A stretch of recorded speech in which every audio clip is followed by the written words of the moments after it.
2021 সালের বিধানসভা নির্বাচনের পর সংগঠিত ভোট পরবর্তী হিংসার ঘটনায় আক্রান্ত আতঙ্কিত বহু মানুষ সেই সময় থানায় অভিযোগ দায়ের করতে পারেনি বলে জানা গিয়েছে। অভিযোগ, রাজনৈতিক হুমকি ও ভয়ের পরিবেশের কারণে দীর্ঘদিন তারা নীরব ছিলেন। সম্প্রতি সেই সমস্ত ভুক্তভোগীরা থানায় এসে লিখিত অভিযোগ দায়ের করতে শুরু করেছেন।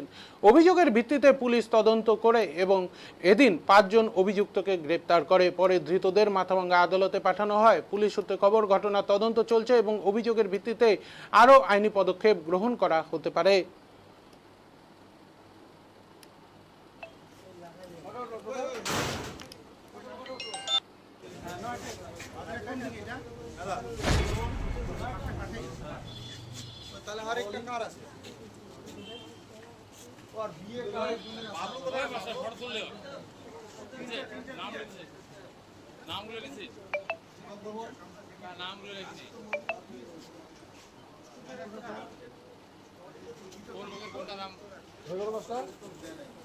আরো বাকি আছে